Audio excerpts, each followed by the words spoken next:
Welcome to Talk2Ash, presented to you by Switch to Sports. Today's guest is a close friend of mine. We studied in college together, we trained together in athletics. Today he is a strength and conditioning coach. He has his own high performance center, Kinetic in Mogapet, Chennai. So welcome Deepak, thank you for joining us in the show.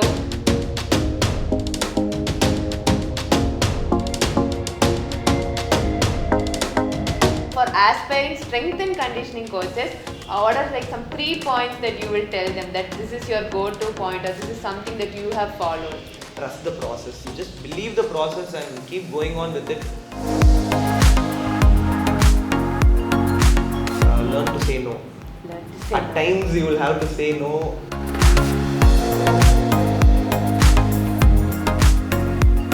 Never settle for something.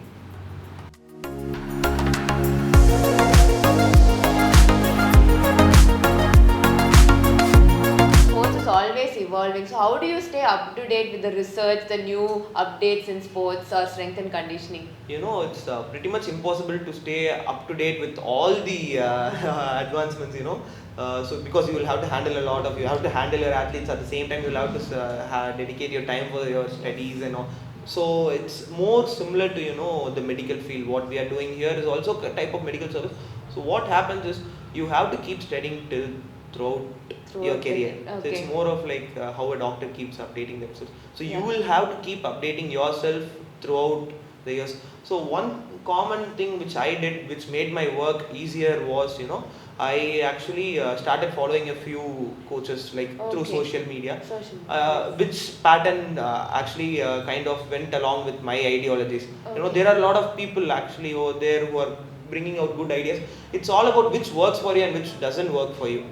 And there is nothing called as this is right and this is wrong. Either it is good or else it's not working for you, then change the pattern so that you might get to learn a new stuff. So I have a few set of people who I follow, and what I do is I listen to a lot of audiobooks. So what happens now is that I don't get much of time to study and all those kind of. I still try to dedicate a lot of time, but when it comes to research papers, you need more time to study when you're doing it properly. So I listen to a lot of podcasts and audiobooks of the coaches who I follow and all those kind of stuff. And at times I have done a few things is that I just straight away email them. If I have some sort of questions or something, I just straight away email them, and I guarantee you that they are very open to learning from you as well as teaching you. You can text them in Instagram, get the use of LinkedIn. LinkedIn is the best source for building a professional career. So once you text them or else once you email them, they will definitely get back to you. And at times I got a few chances to get on a video calls with a few coaches as well. They were pretty much interested, and they were a lot of things were happening. Okay, so just to sum up whatever we have talked now, you have told that networking is a very important part of your career. So also you've worked with a lot of professionals, so that will help you. I'm coming to a fun question now. Now you've also worked with athletes, parents and coaches. Kandipa, they would have had some or the other fun questions to ask you, or questions that challenged you, like telling that don't en payanukku weight training la kudukadinga, height varadhu, or telling that coach will be like ground la indha exercise la cover பண்ணிட்டோம், நீங்க மத்த exercise மட்டும் இங்க finish பண்ண வெச்சிடுங்க, or something like that. Or parents even coming and telling that வீட்டுக்கு போயிட்டு like they are not even having proper food, அதனால இங்க exercise கம்மியா கொடுங்க. Kandipa, there would have been some fun or challenging situations that you had to face. Can you tell some experience like that? So what I do is I just try to keep them active over there. I just make them move around. Their warm up, cool down, all those kind of stuff. I just make sure that when I'm there, I just make sure that they don't overdo anything as well. When it comes to warm up or else when it comes to warm down, a lot of things the athlete tends to overdo or else they don't do it at all.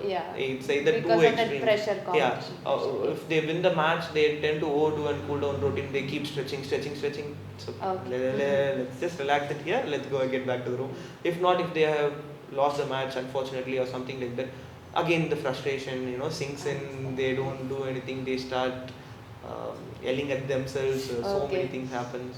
So mentally be there with being them. There for them. When you're there for them, as coaches, this is one thing I've got to know in the past few years. Even if at the top level or at the beginner level, as a coach, if you're there for the athlete, it's always an they feel one step Okay. brighter. They feel like my coach is here for me. Okay. I've seen kids, So it's a running around the positive district mental attitude. Yeah. they just one of a kid, he just went around to all the coaches and my fitness coaches Coach is here. here. I played this match.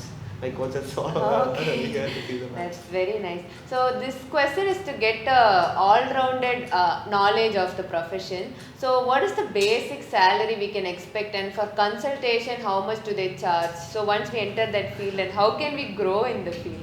So growing in the field, first I will just finish it off. Growing in the field, it's going to depend more on self perspective, like how you are taking yours, how we are going to take yourself. Like if you want to work in an institution, or else you want to stand alone, you want to be a freelancer, or else you want to move on to complete general fitness kind of stuffs, or else personal training kind of stuffs. Those kind of stuffs are there. And one another thing with regards to growing is, as I said, connectivity.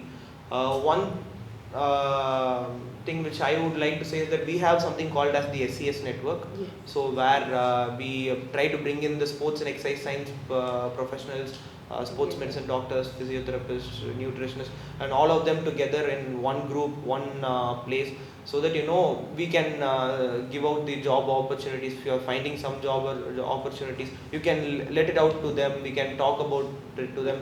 So we are open to connect through that. So that is one thing we have been doing for almost with my friends. So one of my friend Gayatri, she started this, and then she has worked so much for it, and we have developed such a group. She'll also be joining us soon in Talk2Ash. So like that is one thing with regards to connectivity, and it more of like having a better understanding of the sport, as I said earlier. That will help you grow as an coach, and practicing ourselves. So I love to practice different, like I love to play different sports. Not like just getting a little extra step towards it. I play badminton on a regular basis. Yes. I do Olympic weightlifting under and weightlifting coach on a regular basis. You play cricket also. Yeah, I play cricket at times. So it kind of juggling. It's kind of juggling around all those kind of stuff. Because when it comes to strength and conditioning, it's more of a multifactorial kind of stuff. You'll have to knowledge here and there everywhere. So that is how it is. Coming to the financial part of the field, so there are like a lot of things. I just can't be like say very specific about it, because it differs area to area, locality to locality, and cities to cities. So it's not the same price here and in Bangalore, or else if you go somewhere into a deeper place, it's not going to be the same. So in Chennai, like approximately you could range it around from say 3,000 to 20,000 per month, based on the services whatever they are providing. So that is how it works here. For consultation, say if you are going for a single consultation or something, that would be around 1,000 to 1,500 rupees or something like that. So adding on to what you were talking about, the SCS network, so Talk2Ash, it's an initiative by Switch to Sports to bring awareness about the career opportunities in the sports field. So we feel that it is still not completely explored by students in this generation. So what do you feel about this initiative by Switch to Sports? I'm actually very thankful for bringing me in this, that for the first episode of Talk2Ash. And Switch to Sport, I have been following them for a while right now. So like bringing out all the athletes from the interiors of the country, not just showing that one sport is all about sporting culture in India, trying to bring out all the different sporting cultures, trying to show the athletes' faces to the public forum, that's kind of going to have a huge impact on the athlete's career. Like they might get in new sponsors, like, oh, this is a sport and we have an athlete over there. So it's kind of building so much for the athletes. And it's very great to see that looking at the another side of sports and what happens in the backstage. It has always been like the coach, the athlete. It's just like there is another team which kind of works behind them as well. Say starting from strength and conditioning coach, nutritionist, psychologist, doctors. There is so much to explore when it comes. Adding on to that, so now you itself has collaborated with sport nutritionists, physios, psychologists, and all. So how as a sports media, Switch to Sports can help strength and conditioning evolve, or even the sports people? What do you think that we can do? this is kind of a very good question, because bringing out about us, like the field itself, it might give the younger children, like say whoever does a who are in the schooling ages right now, giving a good opportunity for them to know that such fields exist.